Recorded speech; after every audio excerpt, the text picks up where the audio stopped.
Welcome to the Strategic Veteran, where we chart the course from service to civilian triumph. I'm Adam Peters, a veteran, entrepreneur, and your fellow navigator in the quest for a life of impact and fulfillment. My mission is simple: to empower you with the tools and stories that turn challenge into opportunity. Having walked the path from active duty to where I stand now, I understand the search for purpose that comes with hanging up the uniform. It's a path I've walked, with its trials, its tribulations, and its victories, and it's a journey we're on together. This podcast is more than just conversation. It's a beacon for those seeking to redefine our missions through entrepreneurship. It's about igniting the entrepreneurial spirit that lives within us, the spirit that compels us to create, lead, and make our mark on the world. Here we connect with veterans who have built businesses, sparked change, and found their purpose in the marketplace of ideas. They're not just surviving, they're thriving. They've transformed their service into startups, their experiences into enterprises, and they're proof that you can too. So whether you're scribbling business plans on napkins or stepping into the arena of innovation, remember, you're not alone. You're in good company. So let's explore these stories of transformation and take the first steps together on our path to purpose. Let's begin.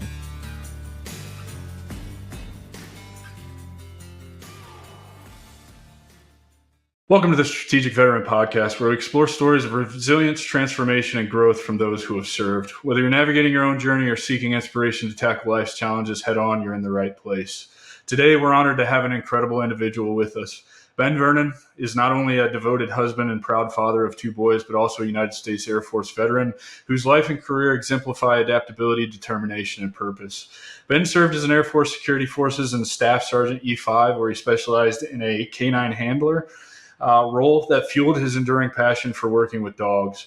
From the early days when a Marine Corps commercial first sparked his interest in the military service to strategic missions, including a pivotal Secret Service assignment in 2020, Ben's career has been steeped in lessons on duty, perseverance, and self-discovery.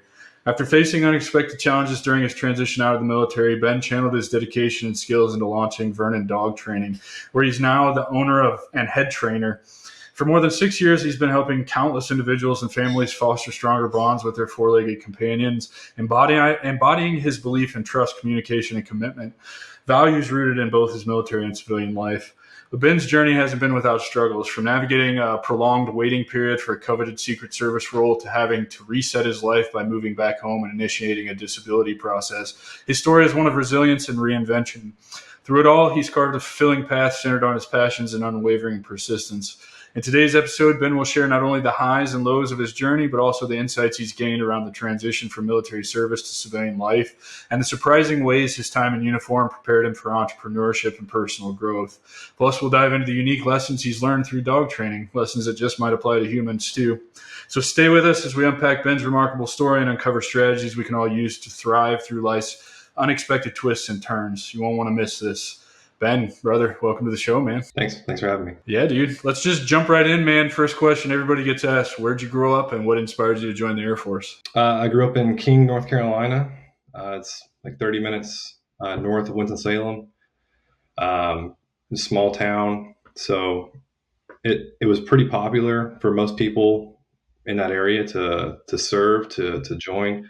It was really popular for people to go into the Marine Corps. So I pictured myself doing that, as a kid and everything, and, watching every action hero movie, watching every. It's the uniform. Let's not lie to each The other. uniform. It's the uniform. Yeah, I think you said in the intro, them flipping the guns, that commercial. That's probably their best one ever made. Every Marine I've had on here, except for one, it's been the uniform that gets them to the Marine Corps. It's weird. Yeah, it's super cool. So. Originally, as I'm going through high school, just trying to figure out what to do and everything, I really started to have a desire to be a pilot. That was my goal. I mean, really, what do you know when you're in high school? Nothing. Grade. You don't know anything. Everybody's saying like, what do you want to do? And it's like, I don't even know what's outside of my town. So being a pilot seemed cool. I was trying to think of what would it be like. After getting out of the military, how do you get a tangible skill? So I thought that would be the way to go. So I started looking into that and figured out that going into the academy, Air Force Academy, would be the ideal one. And with that, I picked the Air Force originally because I thought if I'm going to be a pilot, that would make more sense to go into the Air Force. But so I go through the process trying to work that out, and my SAT scores weren't as high as what they were looking for. And they said if you go in enlisted, that they have all these slots available, and that it's actually way easier to go in enlisted and then transition to the academy. So I was like, all right, that sounds cool. So I wanted to leave as soon as possible. So I turned 18 May 31st, and I left for, or I graduated high school May 23rd, turned 18 May 31st, and then I left June 9th for the Air Force. And so before that, they're saying pick your jobs of what you want to do. And so usually when you go to MEPS, I guess they give you like, hey, here's the 12 jobs that you qualify for or whatever. When I went, the computers were down. And so I had to go back to my recruiter, and they handed me a binder of every job in the Air Force. And I had to look through that and read individually each paragraph of what's going on. And so I ended up you had to pick, I think, 8 jobs at the time. And so I picked jobs that had short tech schools to learn your career, but then also jobs that sounded cool. And of course, every paragraph, they try to make it sound super cool. Right. So I thought security forces was on the list, and that's military, police, and security, and it's everything for the Air Force. So they push it as like almost like the infantry. They push it like as it's the coolest thing you can do in the Air Force. And so I didn't even know what it was. And when I was in high school, I had a soccer game, and the guy came walking down the hill, and he's wearing his Air Force uniform and his beret and everything. He's right out of tech school, and so it looked super cool. I thought the beret was cool, and so that's what sold me. So you have to talk about the uniform. And once I got in, I was like, man, this beret is stupid. Like, I hate it. Yeah. It's so dumb. It doesn't cover any sun or anything. It's a complete waste of time. So once I got in, I went through basic and tech school, and like, it wasn't hard really, but ultimately I was like, if that's what the academy is going to be like for 4 years, that sounds terrible. So I just kind of gave up on that passion. And so after once I got to tech school, they gave me the orders. I had wanted to go overseas. I was 18 at the time, so on your dream sheet. I don't know how it was for you, but for us it was they have CONUS and OCONUS sections, and you put 8 on each. And so I left all the CONUS part empty, and I filled out the OCONUS to go overseas. And I put we have like several bases in Germany. There's a couple I think it was 2 in England, Spain, like all this stuff. I put all the cool stuff. And so I log onto the computer, and it says Malmstrom Air Force Base. And I was like, sweet, I'm going to Germany. And then it said MT, and I didn't know what MT was. And so I typed that in, and it said Montana. And I was just like, oh, man. No. No. But, watching the movie Shooter, Mark Wahlberg, he's there in the cabin in the woods. And so like I thought that's like what Montana was. And it's not it at all. Like parts of it is, but it's mostly just flat wheat fields, and it's just empty. There's nothing there. It's cold. It's super cold. Yeah. So cold. Well, I grew up in North Carolina. So, I think the coldest I've ever seen it was like 15. Yeah. Fast forward, get to Montana. So I graduate tech school in October, November, and I get to Malmstrom, Montana in December. I think December 21st or something. That's great. That's exactly what you need as an introduction to Montana. Yeah. So, I went through San Antonio, Texas for 6+ months, and then from June to, October, November, and then got sent up there to Montana. So at that time, like, you still have to go through your cold weather gear and every like issue. So I'm just like walking in my ABUs, and I think like a raincoat. And then I'm walking like this because I'm wearing a beret, and just my ears are freezing and your nose hairs are freezing, like shut. Awful experience. So, so I did that. I was stationed there for 4 years. So I got up at Malmstrom. Their mission there, it is the nuclear weapons. So it's the ICBMs. So the intercontinental ballistic missiles. And so they're scattered across the state of Montana. And all it is a fenced in gravel parking lot, and it's all underground. It's all below concrete and all kinds of stuff. And so those things expire. And so you have to go out there and somebody has to fix it and somebody has to guard them. And so your job is literally just to sit in a Humvee with another guy with your M4s, and it's -30 and you're just there. And so they have a whole system of like, you got to hit a button to close the tube so nobody can get down there and everything. So basically you're like the most insignificant ant in the military at that point. Like, it's basically said like, hey, if you get attacked, like just hit the button, and then they don't care about you anymore. Like, you're just whatever happens to you happens. You're just the biggest cannon fodder in the military at that point. So is this your job? Like every single day you're going to the same site, sitting there for probably 12 hours. no, so yeah, it would be how it was at first. So we worked a 5 and 3. And so, not every site needed the same issue later on. Like, there's 100. Okay, so every site's not guarded around the clock. They're just fenced in. They're probably closed so nobody can get in the tube. And then you're only going out when maintenance needs to be performed. Yeah, and so there's a 2-part thing. So if you're the maintenance guy and I'm the security guy, I have to do my portion to open up my side, and then you would then have to do your portion to open up your side, but we don't know each other's jobs. And so it's like what you see in Hollywood, right? Turn your key, put in your code. Yeah, so that's a different part. So those guys, they sit, it's called capsule. And so they're underground at the MAF, which is the Missile Alert Facility. So it's basically like a little fob in the middle of nowhere in Montana. And that fob owns all of Montana's, like 10 of them or so. Yeah. So there's like 10 or 15 of them. And so me and you are the capsule guys. I'm sitting here, you're sitting 20 feet that way in the same room, and we both have to turn our keys at the same time. So that's their job. Those guys are officers. My job at the time was just to be die. Bait almost. Yeah. So I'm really up, obviously. And so I know the hard part was you had no idea how long you were working. Like, you would work, it was a 5 and 3, 5 days on, 3 days off. So you would pack your bags to be potentially gone all week. You may come home that day, you may not. It depends on how long you're out there, because you're 3 hours away from base potentially. And so you're doing security, and imagine you take a vehicle to the mechanic that is from the 1940s, and you go, hey, what's wrong with it? Can you fix it? And they're like, I don't know what's wrong with this thing. Like, we don't even make parts for this. And so we're just there. Like, I remember asking the maintenance guys before, like, hey, how long is this going to take? They're like, I don't know. We don't even know what's wrong.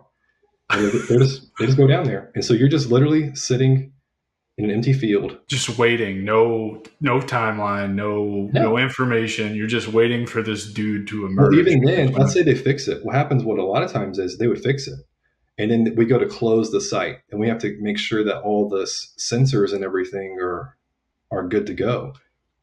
That may not work. So now you got another problem. So now you might have to wait for somebody from base to gin up to come out to save you, to come relieve you.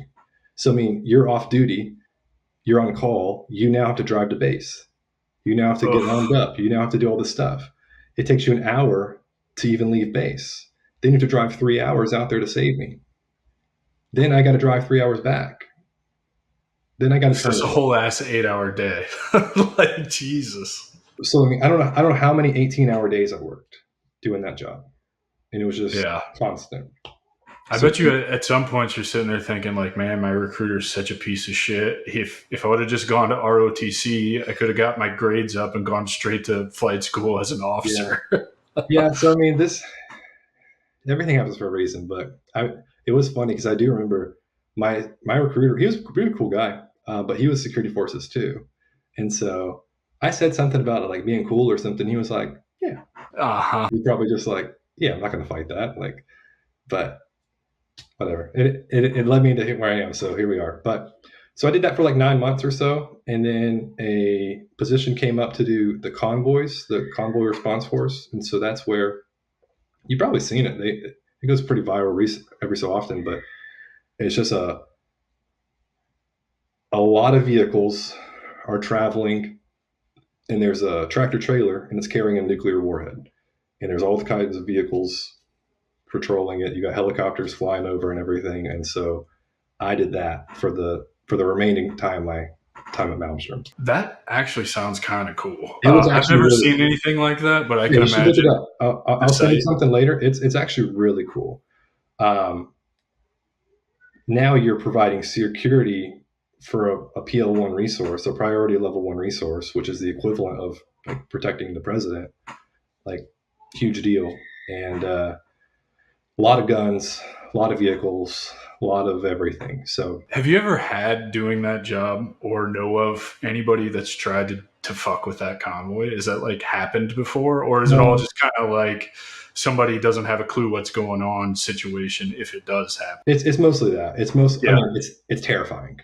Like, imagine you're just driving your minivan, and then Yeah. you've got 20 vehicles coming through, lights and sirens, and like they're Bearcats and Humvees, and like they're massive vehicles. It's And you like got, rolling through Iraq and Afghanistan, yeah, ready to go, yeah, looking for a fight. Yeah. and you got 240s, Mark 19s, all the stuff on top of these vehicles, and you're like, oh my gosh, what's happening here? So, um, no, so I mean, the only like one thing that went really viral was so they have a vehicle in front of and behind. It's called the PT van. That's the nuke.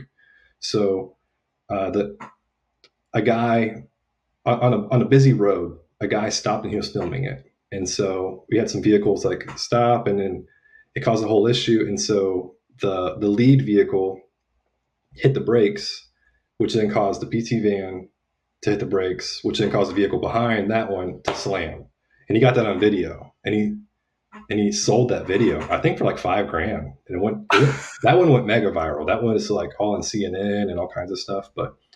Um, so that was one of the biggest things that happened. And then there was a couple times where um, they're all about pushing you to go out, like even if it's a bad weather, and like they try to not do it, but it's like we have to get this done, or like Russia, Yeah. China will win. Like it has to be done today. In reality, it's not that big of a deal. Like we It's can wait. typical military Yeah, bullshit. Yeah, I get it. but they would push you out. So a couple times we got pushed out. I think there was twice where we had to run the nuke, so like we had to remain overnight at a MAF. That was a big deal because I mean that gets briefed to the SecDef, and then he tells the president, "Hey, this happened." So those things happen, and that was a whole ordeal. But the I think one of the worst ones was um, a Bearcat is up armored, heavily armored, massive vehicle. So one of our guys, he took a left at like a T intersection, and a car came running through. He was drunk.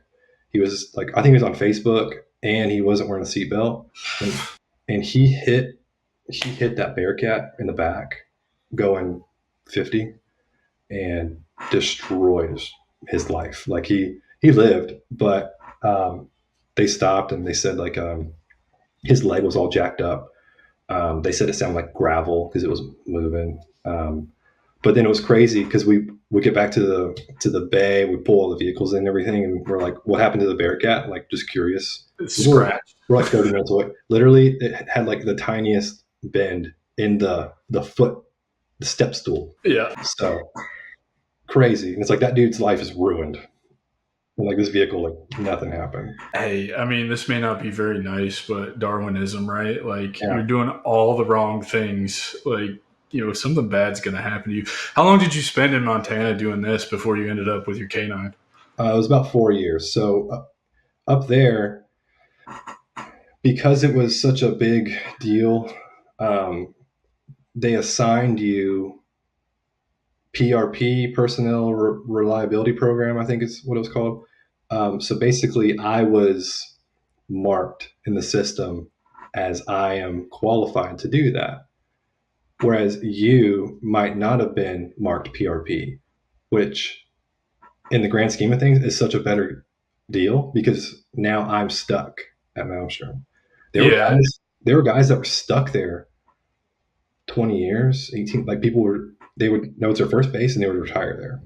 So we dealt with something similar in the Army because I was deployed every other year from basically 2004 until I got out in 2015. And so we would have like BMOs, or you'd have to go to like, I forget what it was called, but basically learning how to load all of our gear and then be the battalion movement officer to send your shit overseas.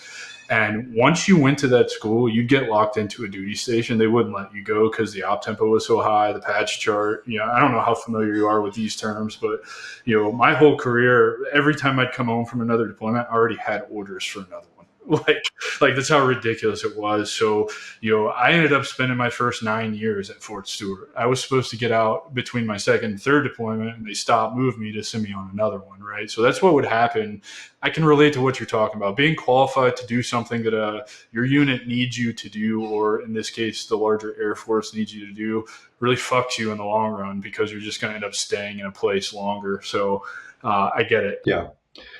Yeah. So one thing that I did was because I'm security forces, it's really hard to cross train into another career field because everybody wants to cross train because nobody wants to do it. And so then on top of that, I'm marked as PRP.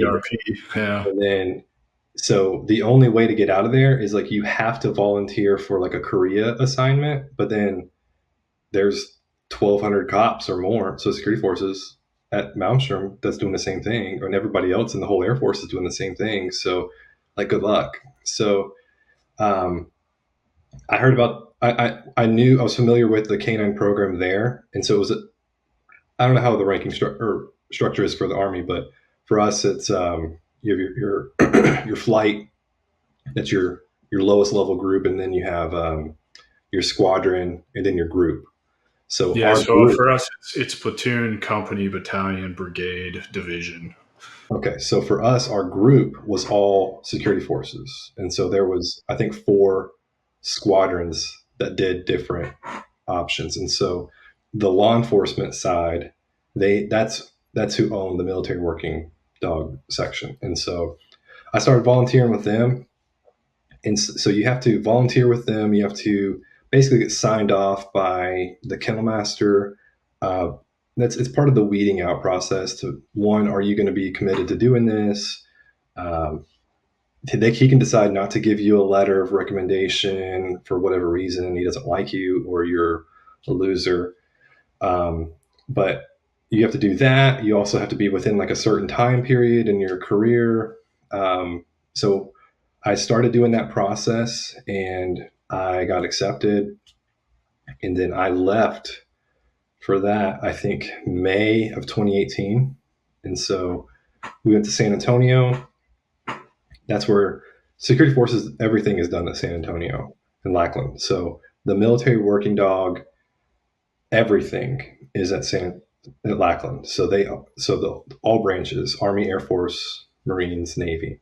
And then the Coast Guard and TSA and all those dudes, that's there too, but it's a different area. But every dog for the whole Department of Defense, and I think most of the Department of State, what are they under? I have no idea. They're there as well.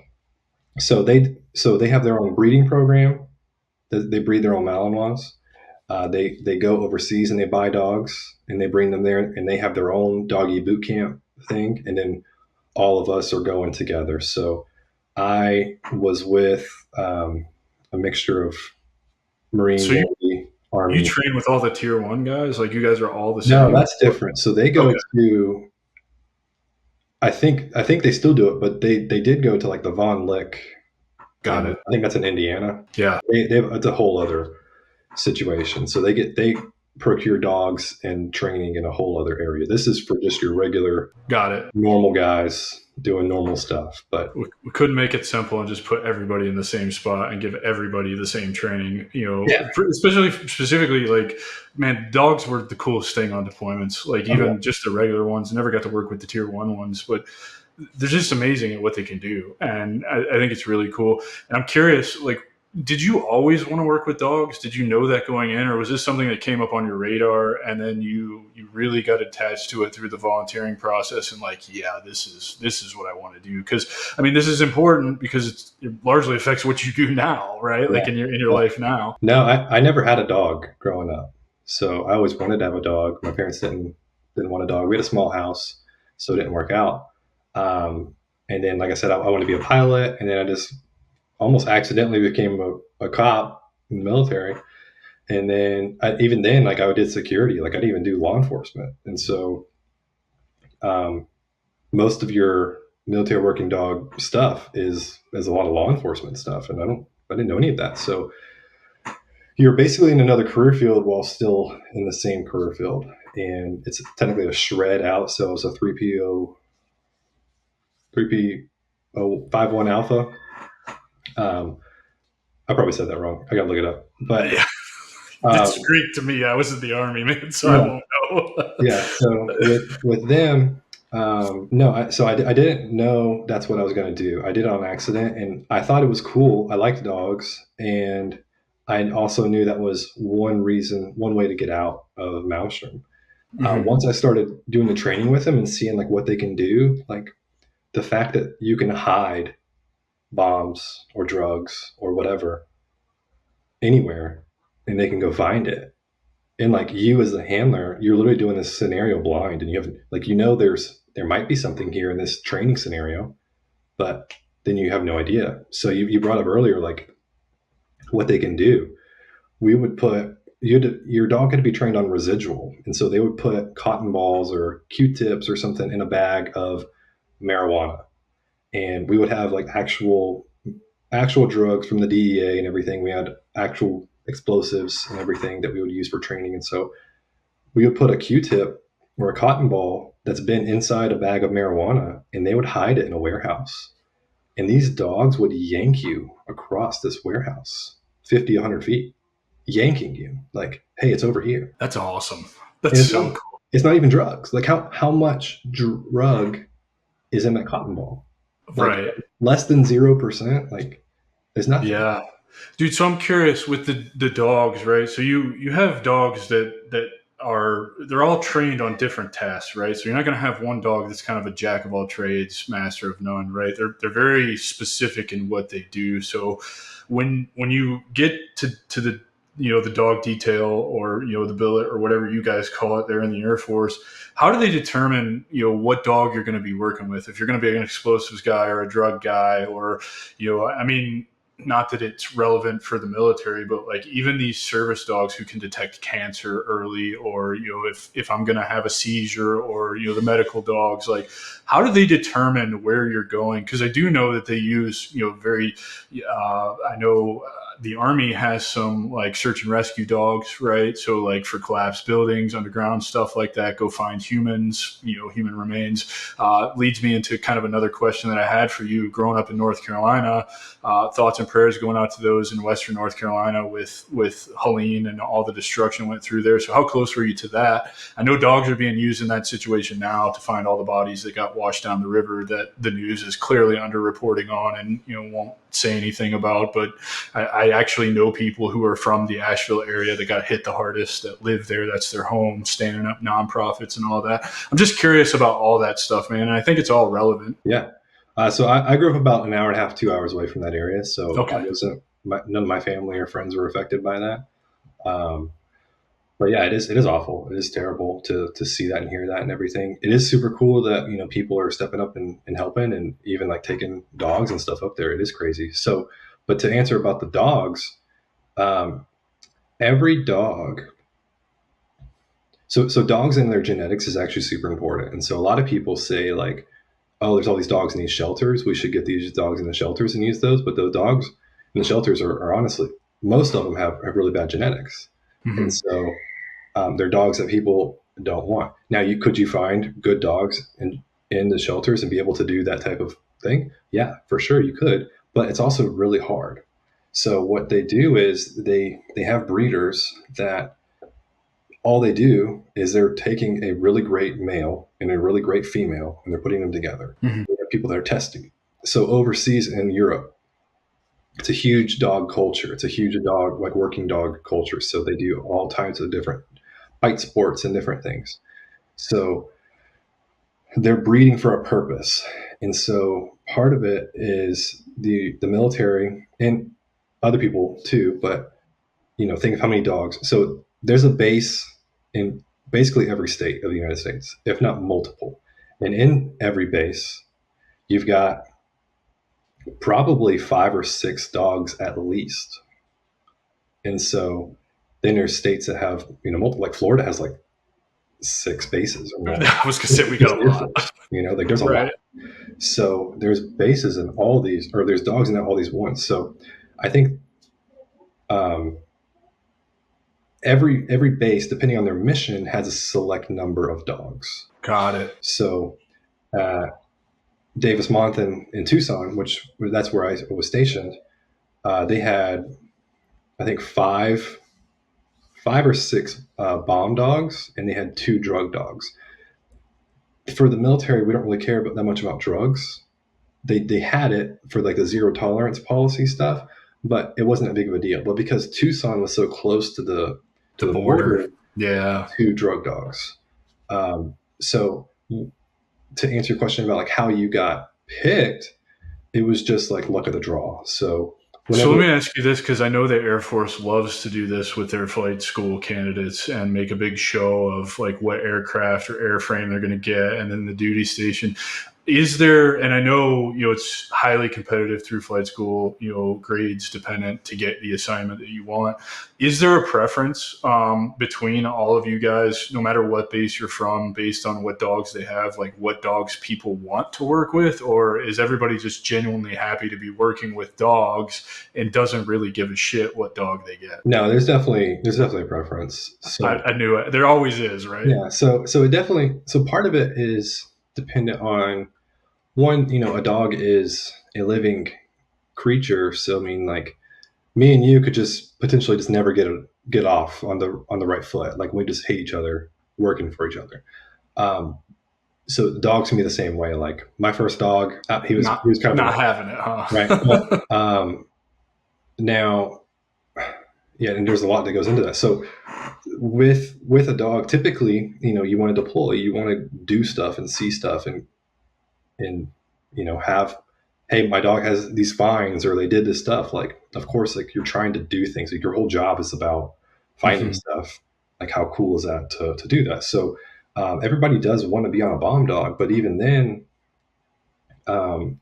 it goes into like, hey, this dog is actually really cooler than this other dog or whatever else. And so like there's this dog, she actually just died recently, past couple weeks, but her name was Otter, and everybody loved that dog. Like she was the sweetest. They would carry her like a baby. She was just super great. I had I think my favorite dog was Frankie, and that was a yellow orange German Shepherd. He was massive. He's the one I took on the Secret Service mission later on, but he was just the coolest, goofiest dog ever. He was the best dog to work with and everything. But yeah, so there's definitely a preference, but it's a lot of it was up to op tempo, and then also we would get picked to go on Secret Service missions or to go on TDYs and stuff. So if you want to travel, you want to deploy, you want to go on missions, then you want to be on a bomb dog. If you're on a drug dog, you're not doing anything. So I only went on one mission. Part of that was we were going into COVID, but then also a large portion of my time there, I was on a drug dog. And so you're not getting TDY missions because they don't need you. So right. You definitely want to be on that. Now, you're talking about you're deploying every other year. If there was somebody like you, like you've been on a lot of deployments and you're kind of like, hey, I'm done. I don't want to get deployed. I'm over this. Then they would work with you and be like, hey, dude, you can be on a drug dog and you can just kind of chill for the next however long. So There's a constant rotation. So as people are coming and going, and then also like manning wise, how, people are getting out, people are coming in. So it was a lot of trying to figure out where the people go, who's more experienced, would you work better with this dog? And so they would constantly flow around. So I was there 2 years and I was on 3 different dogs. So It just depended on your situation. There are some people that they've had one dog for 3 years. See, that was going to be my next question is like, what is the continuity of, I have an ex stepbrother. So from my stepmom growing up, my dad divorced her right around the time I was graduating high school, and then I left for the Army, but he's now a drug dog in my hometown, and he's had the same dog for like 6-7 years. I know that he just retired a dog and he's going to get another dog. So and I know in the Army, I saw a couple of buddies, they would keep the same dog for quite a long time. Now, I don't know if that's, mission dependent or whatever, or if that's, handler dog relationship, but I promise you I'm going somewhere with this because I think it's super relevant. Like, I don't think that we as humans deserve dogs. I have 2 dogs. I have a golden retriever, and then his sister, they actually have the same dad from the same breeder, is 5 years younger than he is, and she's a golden doodle. And their personalities mirror each other. Their body language mirrors it's really cool to see, and I'm really glad that we did it that way. But my golden retriever has been there for me. Like, he's not like a service dog. He's not trained for PTSD. He just knows when I'm having some issues, and he's always been there for me. And I think largely without him and it's no secret if you've listened to any other show or interacted with any of my content, like I had my transition was like 8.5 years long. The first 4 going to college, doing the ACAP thing, like the Army told me, the transition program, like go to college, get a degree, then get, a corporate job. But then the next 4 years is where he really came in, like where I'd be having really bad rage days, and he would just put his head in my lap and calm me down and just sit with me or climb into the recliner or whatever. So do you guys get to form that kind of relationship with the dogs? Do you get an opportunity to, once the dog's done, kind of adopt the dog? And I'm curious, I'm setting all this up because as we move into your transition, like I think having a dog and having a relationship with that could do incredible things to make the transition easier. You see what I'm trying to say? Yeah. Yeah. So it really just depended on, there's so many details and so many factors that go into like how you get assigned a dog and who are they going, because like, if you're a brand new handler and you're coming in and you need to get put on a dog and the only dog available is like the hardest dog to work, well, that's not going to work. They're probably not going to put you there, and they're probably going to do a dog swap, and they're going to be like, hey, boom, boom, boom, trading dogs to get you on a dog that is going to help you learn. So it is really nice to be able to work multiple dogs. Like I work 3 different dogs, and so they all have different likes, temperaments, desires. Like everything was drastically different. So that made me a better handler, I think, and a better trainer. But there is a really great, having that continuity of, hey, I can trust my dog. I know exactly where he's at. I know exactly how well he's going to perform. He's going to perform in this or this, or like as an example, we did the last dog I worked, her name was Silky, and we were in Tucson, and she was pretty new. So, Tucson is super hot, and it was like 100 degrees, but she'd only been in Tucson for like a month or 2 from San Antonio, which is hot, but nowhere near as hot. And then we did training in Phoenix with Luke Air Force Base, and it's 10, 20 degrees hotter there than it is in Tucson. I was in Phoenix in July this year. It's terrible. I never want to go back to Arizona in the summer ever. I did training with these guys, and like I said, I'm used to Tucson. I would walk like 10 miles a day. That's part of my job, walking the base, doing security and stuff with my dog. And I got used to it. I mean, I got to the point where like I couldn't go to church or like the movies without wearing a long sleeve T-shirt because the air conditioning was freezing to me. So when I did training there with Luke, and like it was like 4 or 5 hours, and I drank a whole gallon of water, and like I was still thirsty. I was still like, I'm dying. So this dog, we did like a very short training problem, but it's really hot. The sand is really hot, and so like when your dog gives a response, they typically go into a sit or a down. And so this dog, I'm watching her, and she just goes into a down position. And so the instructor there, who doesn't know my dog or me or anything, goes like, hey, that's a miss. That's not, that's a false. And I was like, no, she's not. I can tell she's hot. Like she gave up. She's like, hey, I can't do this anymore. And she's done. So that is where it kind of comes into like, hey, I know where my dog is and what they can do. Whereas like you have no idea.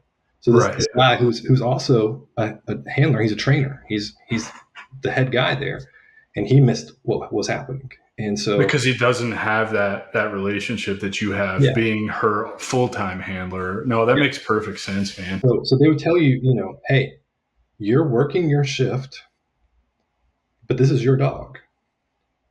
So your dog had to stay there. Like, you couldn't take your dog home, but it stayed at the kennel on base. But you could go there at any point and stay there as long as you want. And so you could go lay down in the kennel with her. It's gross, but you could. And some people would, but just wear the right clothing for it. But go out in the OB yard, play with your dog, train your dog, work with your dog. And so, because you're thinking, like, you might deploy with this dog, and then this dog is your lifeline. So it is really important to put that work in and to make sure that you guys are connecting and that you're successful. You should know that dog to the best of your abilities. Like, you're supposed to temp your dog, so you're supposed to stick a thermometer up their butt and see what is their just regular temperature.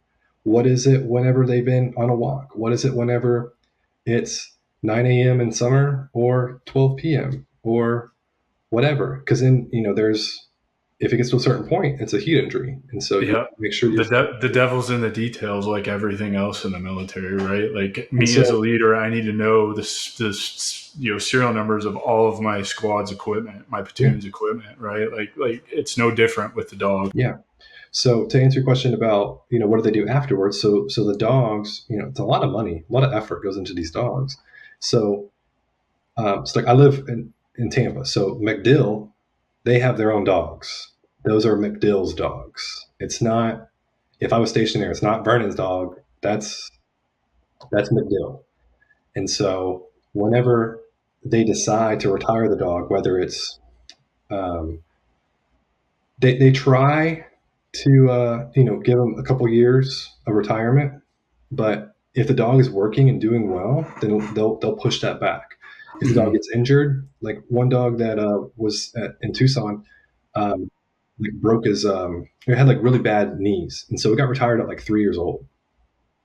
But that's pretty rare. For the most part, they work until they can't, almost, and then, like, especially if they start degrading in their training, like, hey, you're not finding as much or whatever, health issues, then they retire them. So it typically goes, and it depends on the kennel where it's at, but who's in charge. But it's supposed to go to, like, either like the first handler or the current handler or a previous handler, and then if that's not available, then it goes to somebody in the kennel that works there. And if that's not available, then they reach out to people that have been in before, and then it kind of goes from there. So, like, Otter, that just passed away, she was part of the puppy program, and so the people that had her as a puppy, that fostered her, I think they were siblings. I'm pretty sure they got her. So it just kind of depends on the situation, because, like, right now you have 2 dogs, so you may not, even though you worked this dog, you can't take it. Like, you got other obligations, or you're far away or whatever, and so a lot of that goes into it. But yeah, so they do have a whole program. They have different military charities and stuff that really help facilitate that, to help with retirements and making sure that the dogs live their best lives. Because, I mean, these dogs are doing great work, keeping making sure everything is good to go. So, dude, that's awesome. Yeah. Let's move into, it was time for you to get out of now. Did the Secret Service stuff come up as you were getting out, or was that kind of your decision? How did the Secret Service, I think that goes into your transition, right? Like, all of that is one and the same. So what was the decision for you to get out of the Air Force? And, I assume, well, I don't have to assume because you answered the question, but you wanted to go work for the Secret Service with dogs still, right? I assume. So something sparked your interest while you were during your career that was like, I think I want to go do this for OGA, right? That is the Secret Service. I don't want to do this for the Air Force anymore. And then we'll get into all your, dealing with filing a VA claim and then moving into Vernon dog training. So, what was the decision for you to transition out? Why were you done with the Air Force? I was actually the biggest lifer around. Every one of my friends that said they're getting out, I'd say, you're stupid, you're an idiot. A lot of them, they just didn't have a plan. They were like, this is dumb, I'm not going to do this anymore. But I just thought staying in was the only option. I thought that was, like, you have to do, like, what do you mean you're getting out? Like this. I was the same way. I get it. Yeah. So, It's like this army thing's too easy. It's a guaranteed paycheck. If I do what I'm supposed to do, I'll keep climbing the ladder to a certain point. yeah, I mean, I think I can do this. and for security forces, I mean, like, you go to work and you don't do anything, and then as long as nobody shoots somebody or something happens, like, you're good to go. Like, you're not maintenance. You're not having to like build something or fix something. It's just like, can you stand here? Yeah. Okay. Yeah. So, so I was planning on my contract was actually ending in January. This was June, July, and I was like, I need to re-enlist. I need to get that process started. And then I'm driving around Tucson thinking that, and then I go to the Secret Service mission. So I fly from Tucson to San Francisco, and then from San Francisco to Newark, New Jersey. And this whole time I have this giant German Shepherd. I'll send you the photo. Huge dog on an airplane. And so while I'm there, and the whole time I'm like, I'm staying in. I think doing this is the only thing to do. And I'm talking to these, and working the Secret Service mission was the sweetest gig I've ever done. I was at Trump's golf course, and it was like his birthday, I think. And we're searching vehicles coming in, and it's like, they're super nice vehicles. I can imagine. There was a Bentley, like 100-year anniversary Bentley that I had to search. And one of my biggest fear is as I'm walking around this vehicle with my dog, if I let my dog get too close, he's going to just scratch it. Yep. And I'm going to like cry. Like this guy's going to yell at me and say like, hey dude, I'm sorry, but I figured, hey, if you're going to make an IED, it's probably not going to be with a 100-year anniversary Bentley. But I mean, you worked, that gig was sweet because you did like 30-minute shifts, and I think I worked 3 of them, and they just had so many people there just to make sure that the dogs aren't too hot and all the stuff. And so like I came from Tucson and I was like, my dog's ready to go. Like, we're in New Jersey. Like, this is not anything at all. So other dogs were dying, and it's like 60 degrees. And it's like, I don't understand. Like, do you guys like ever walk your dog ever? But so while I'm there was 3 or 4 canine handlers for the Secret Service, and they start doing their pitch to all these guys that I'm with, all the handlers, and they're saying like, hey, you need to get out. Like, it's so much better and everything. And I was just like, whatever. Like, I would just leave. I was like, I don't even want to hear it because like I'm not going to do it. So why would I listen to your thing? So the last day I got trapped in like between 2 cars, in this Secret Service handler, and he goes, hey, so what's your plan when you get out? And I was like, and so I'm just like being as short as I can, just trying to get the conversation over with. I was like, I'm staying in. And he's like, have you thought about getting out and doing the Secret Service? And I was like, yeah, I'm not into it. And he's like, well, and he starts just giving me his whole speech. And he's like, I'm making 30 grand a year at this point. And he's like, you start off, you make 100 grand. You never have to deploy. You never have to PCS because you're always going to be stationed in DC. You can be a canine handler basically the entire time you're there. Like, he starts listing off all these stuff, and you get paid more because you're a canine handler. And there's all these other factors that go into it. And I was like, okay, that's sweet. And he's like, the retirement, you get 30% of what you're going to get. And so that's already way more than what you get retirement in the military. And I was like, okay, what's the cons? Like, this doesn't even sound like it's a real thing. And he said, well, you're always going to be on call. I was like, okay, I'm already there, already doing that. And he said, it's hard to take leave. Okay, already there. And then he said, I think you like work really long hours. And I was like, okay, well, this is what I need to do, because this is sweet. And every possible way you talked me into it. So that was in June. So I started my process, June, July. I started my process on USA Jobs and everything. And I ended up getting out in December. And because at this whole point, they just kept pushing. But the worst part is, like, I have to get out to pursue this. They won't let you be in. And then on top of that, at any point, they can just go like, no thanks. We don't want you for whatever reason. So you get out and you're kind of banking on a job that you don't even know that you're going to get because you have to get out in order to be competitive for that job. Like, this is not shaping up to be a great experience in transition. No, it was tough. So I mean, and like everything was going so great, and like I've never done anything. I've never been arrested. I've never at this point I never even drank or did drugs or anything. Like literally nothing. I'm like a An squeakiest Air clean. Force security officer that has not drank. That's I know, impressive, I bro. know. I was the only one. So while I'm going through this process, everything keeps going forward. Like even the day that I left Arizona, I got a conditional offer of employment.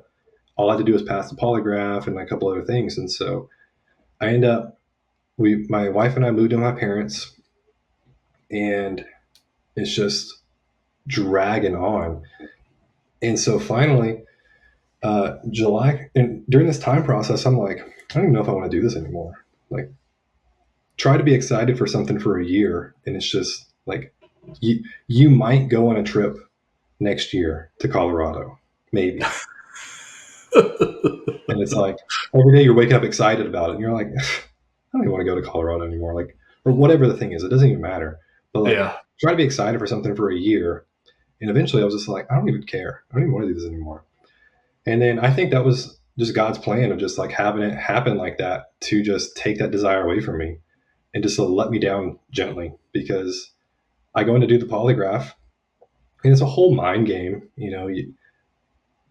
Everything you say, they're just testing you. And so the guy comes in after it, and I've been there all day, and he's like, how do you think you did? And I was like, great. I think I did awesome.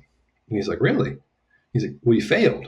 And I was like, I failed. And like, I'm really confused. Like, it's not like there's a test and like, here's where you failed. Right. Here's the Yeah. questions or whatever. And he's like, yeah, you failed.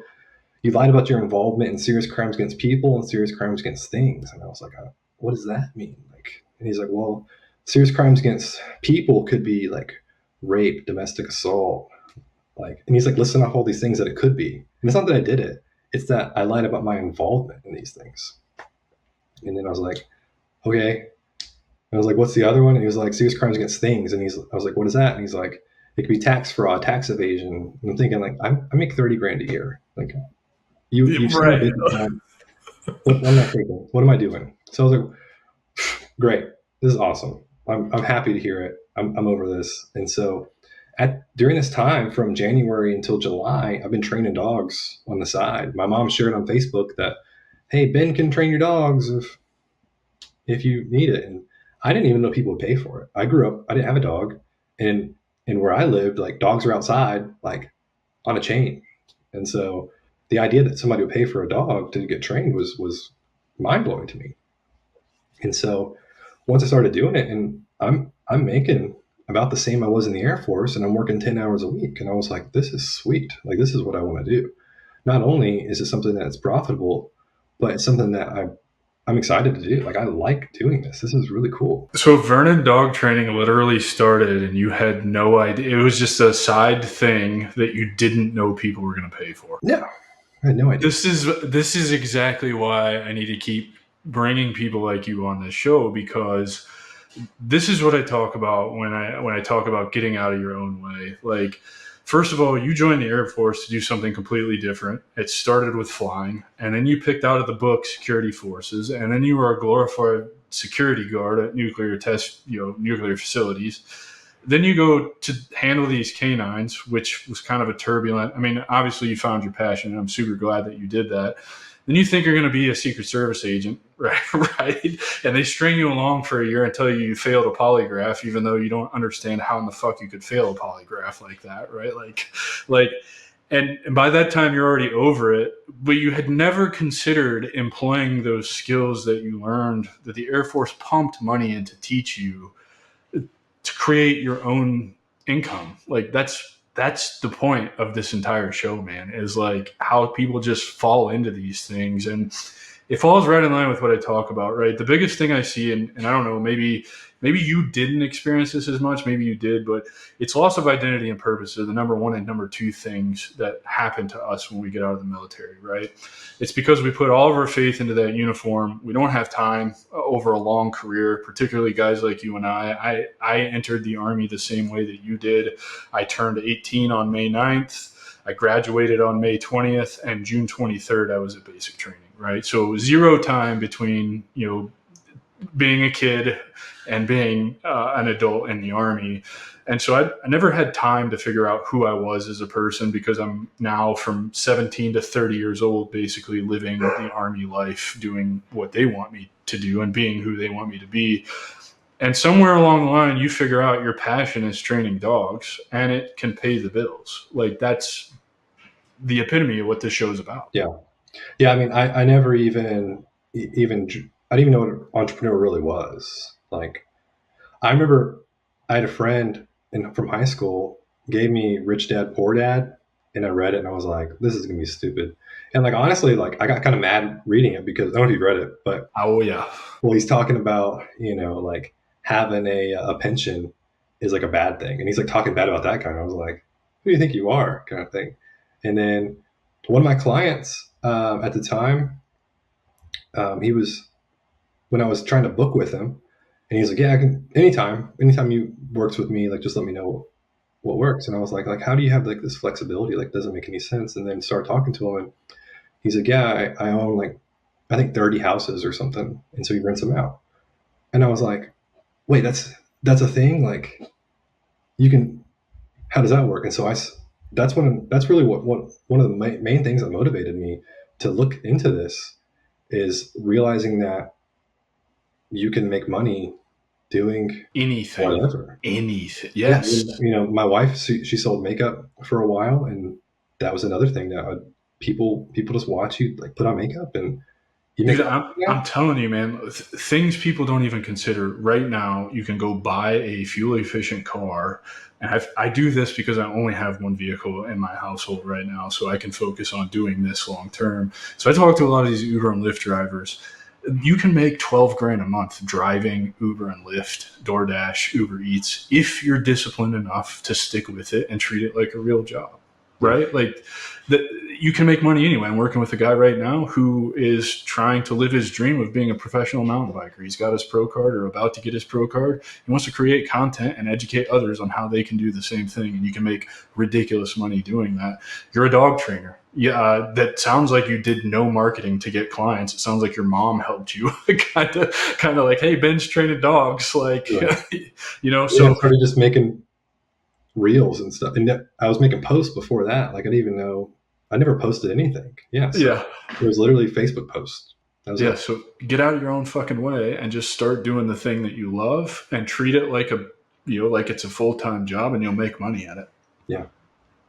I love it, man. So how did you flesh out, like, so as you start to see, right, you have this client who's got real estate portfolio, he's living the dream. I assume you saw that as an opportunity for mentorship, right? Like, hey, how can I turn training dogs into something that sets me free, like what you're doing? Is that how that conversation went? Or did you want to get into real estate like what he was?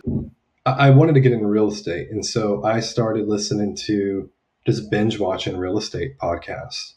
Because I started, I'm driving to these clients and stuff, and it's like 30 minutes to an hour there and back. And I'm like, why am I listening to music? I can listen to podcasts. And so then I started doing that and learning more.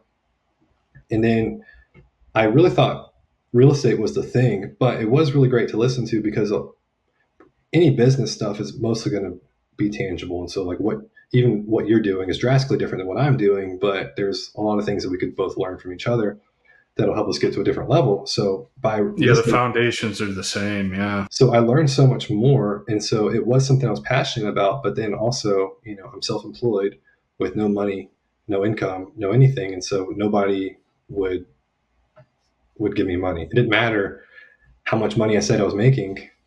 Here's my bank account. I'm putting it in my bank account, and they're like, it means nothing, because they need 2 years of 1099 tax returns or your EIN for your business tax returns before they want to loan you money. I know that game well. Yeah. So it just didn't work out. And like, I'm actually glad it didn't, because originally we were wanting to get an RV, and we were going to move down here. So I looked up.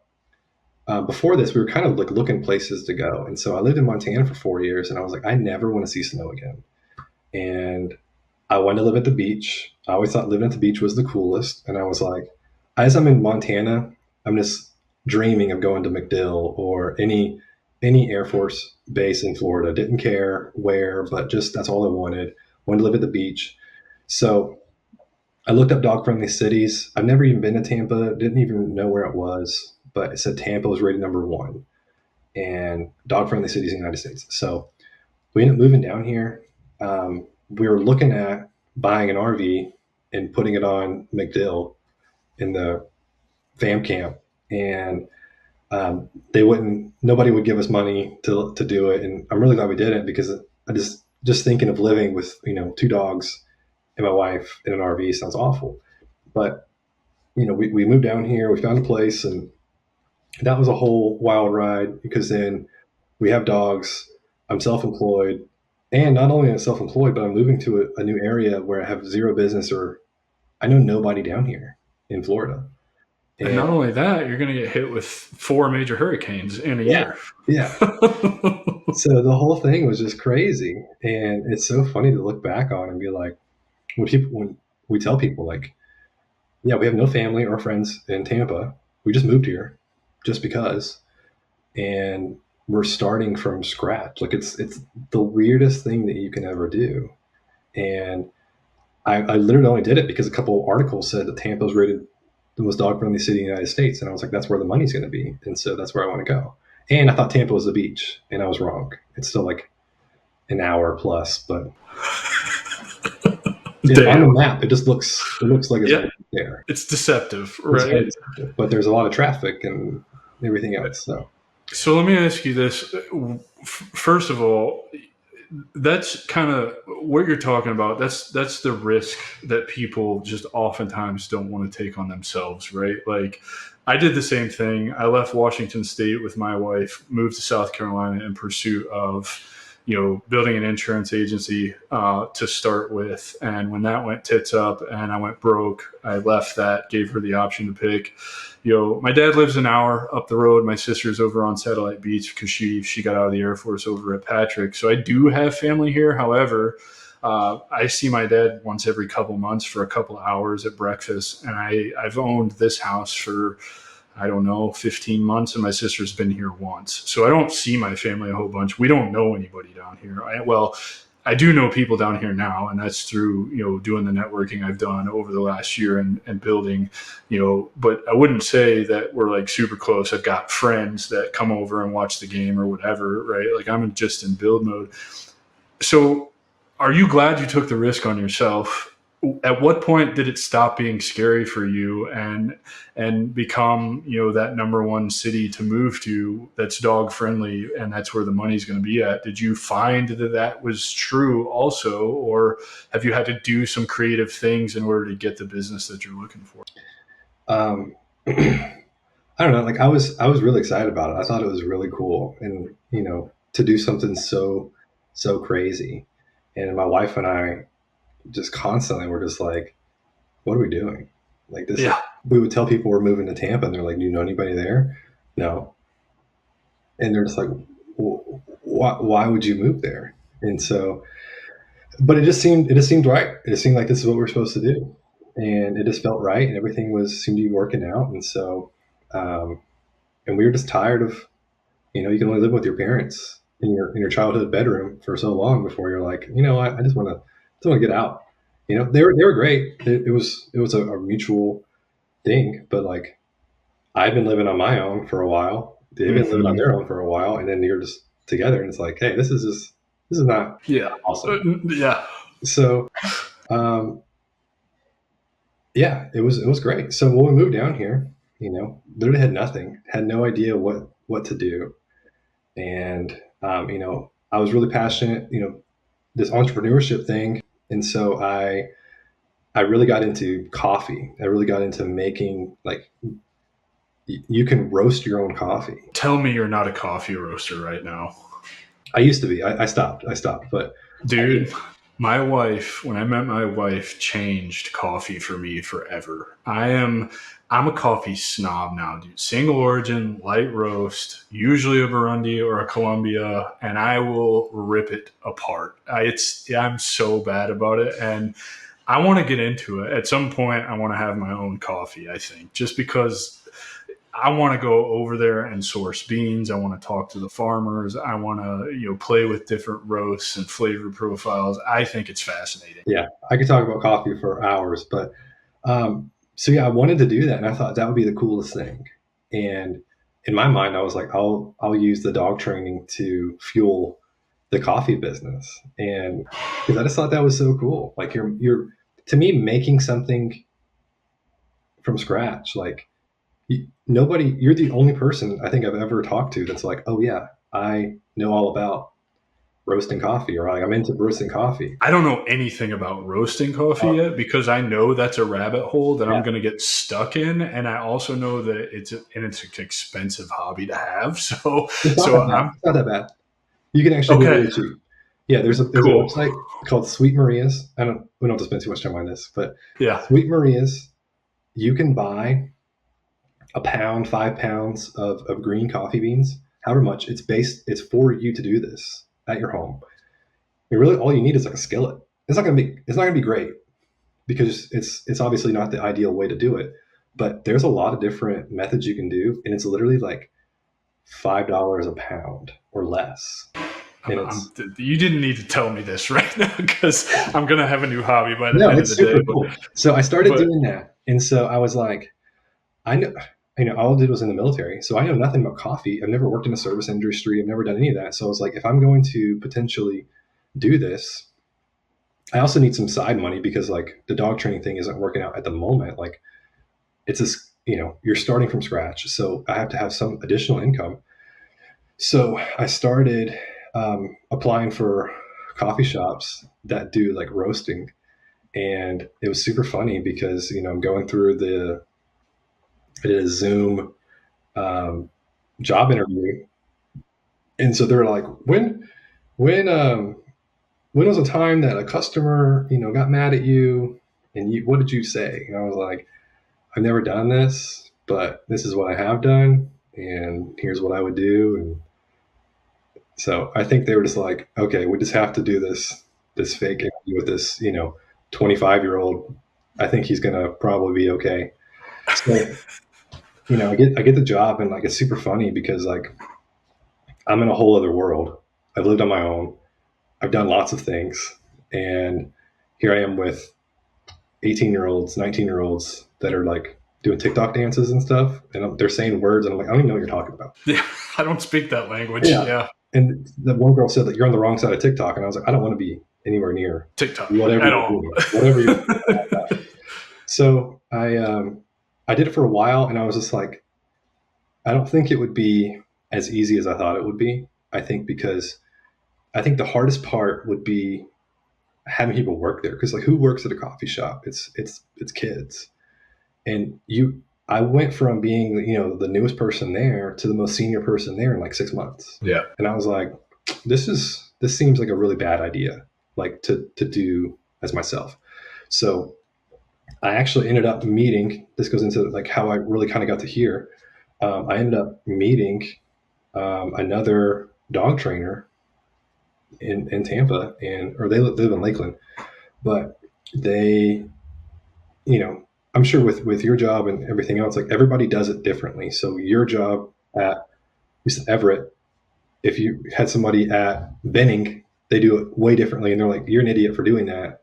So to have two people that believe and do the same exact process is like unheard of. And so I met this dog trainer, and they're like, hey, we'll pay you to quit your job and work for us, and we'll pay you the same amount, and you get to like learn from us. And I was like, that sounds great. See, and this is what I recommend to everybody who reaches out to me who wants to know how can I do something. Maybe I'm coming out of the military and I have a family. And I don't have like infinite runway to explore and build from the ground up on my own. What can I do?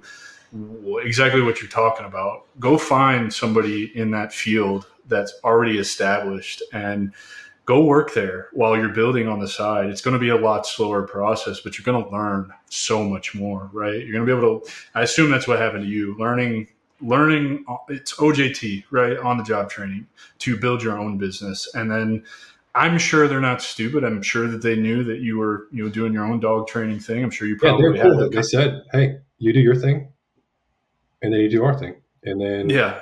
And that's what I'm finding in the podcast world too, right? Like, as I've released more and more episodes and I do more and more of these, I connect with people in the podcast space, and it's not about competition. It's about, hey, you could do X, Y, and Z and boost your online presence and grow your show. And it's like, man, that's awesome. Thank you. And then I pay it forward to others, right? And it's just kind of this cycle that I think that we're missing out on in this day and age, right? Everybody wants to compete.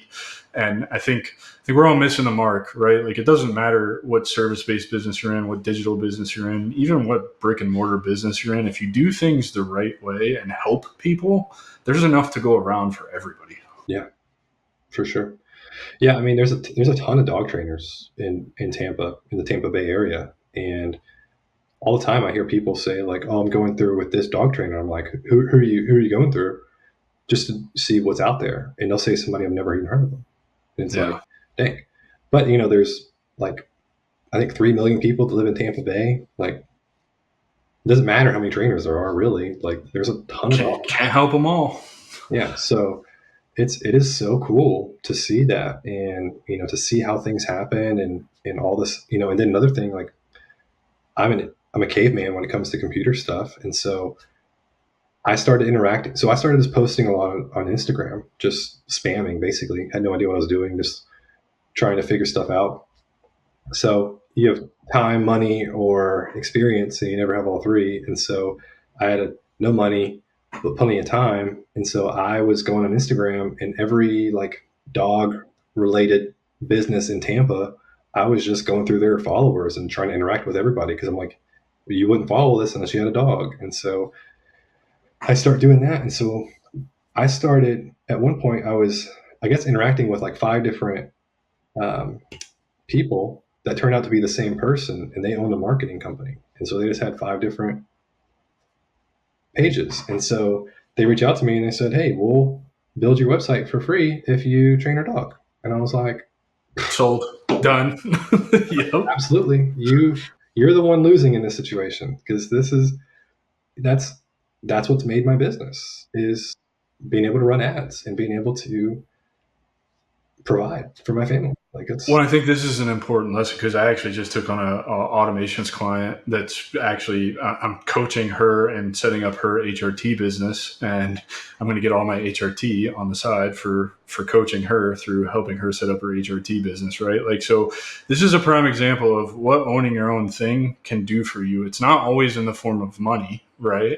It's in the form of bartering or trading, service for service. And that is, I think, imperative if you're trying to build a business, right? There are so many different partnerships I have where it costs me no money, and it costs me some of my time and my face and my voice or whatever, and a little bit of effort for me to get something that's beneficial for both of us, right? Like, so I don't think enough people talk about this when they talk about building a business. Like, revenue obviously is important, and at the end of the day, that's what you're in this for, is to generate as much revenue as possible and keep as much of that in your pocket.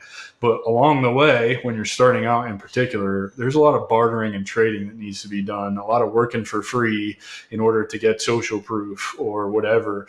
And I'm so glad that you brought that up, because it's not often that people highlight that part of it when they come on this show. So I thank you for that. sure. Yeah, no, there's so many things that have happened that if it wasn't for that thing, I wouldn't be here. Like, because I was working that coffee job, and like I started getting sucked into that, where I'm spending more time and effort with that, and I'm like, I'm not really even making that much money, and I'm like, wait, what am I doing here? Like, and I'm losing my drive to build my business, and then that was really hurting me. And then whenever this came along, I was like, yes, I have to get out of here. Like, this is, I think toxic is overused, but like that was a toxic thing for me, because I was literally sabotaging myself. Well, what it is it's toxic to your core beliefs, values, and passions, right? Because you went and took this job because you're interested in it, but then you quickly discover, whatever is going on there it's not in alignment with those three things, right? And so then the opportunity to go work for this other dog trainer comes up, and it's a no-brainer. And I'm willing to bet internally, the second you made that decision, you felt some sort of relief and like you were back on the path that you should have been on. Absolutely. And that's kind of to my point, right? Like we tend to ignore that feeling that we have in our guts, right? Particularly as service members in transition or who have transitioned out, we tend to get that gut feeling about this job that we're in. I hate this. This isn't for me. This isn't working out. I'm fucking miserable. But we just kind of override and ignore that because we have a family to take care of. We need a paycheck to keep coming in, instead of reevaluating who we are as people and being willing to sacrifice some level of comfort and the things that we want to do in order to create the life that we want to live. Yeah, for sure. Yeah, man. Dude, tell everybody how they can find you on social media if they're interested in the Tampa area and getting some dog training from you. Shit, I would drive the 3 hours to have you train my fucking golden doodle because she is a hellion with so much personality, and she's sensitive too. So if you raise your voice at her, she shuts down. But I think what you're doing is amazing, man. And like we could talk about this for another 2 hours if we really wanted to. Sure. But we'll bring you back on at some point, and we'll dive even more into it. But I want people to be able to find you. I want to help your business grow. I know we have quite a few veterans that listen to this show from the Tampa, really all over Florida. So let them know where they can find you and all that good stuff. Sure. So it's Vernon Dog Training. So I'm on every social media, so Vernon Dog Training, and you should see my profile picture on it, so pretty easy to find. Awesome, dude. Ladies and gentlemen, I give you Mr. Ben Vernon from Vernon Dog Training, Air Force Security Forces guy. Please help me like, rate, review, subscribe, and download this episode and previous episodes. We've got, I think, I don't even know what's out right now, almost 40. I want to get this in front of 1 million veterans before I turn 40 on May 9th, 2025. At this point, this is getting redundant, and you guys have heard this a bunch. But there's 19 million veterans in the United States, and I believe my show can help every single one of them. So if you just take 2 seconds to share it, we can accomplish that goal easy peasy. And until next week, I hope you enjoyed this episode. We'll see you with another banger next week. Take care, everybody. That's our show, and I'm truly thankful you've joined us at The Strategic Veteran. If our conversation today sparked curiosity, or if you're ready to elevate your game, I'm here to help. Visit thestrategicveteran.com for exclusive show notes and resources, or to book a coaching session directly with me. Take a moment to subscribe to our podcast and share your review. Your support makes all the difference. For more insights and daily strategies, let's connect on LinkedIn and keep the conversation going. Remember, this isn't just a podcast, it's your strategic advantage in action. Until our next rendezvous, stay bold and continue the mission.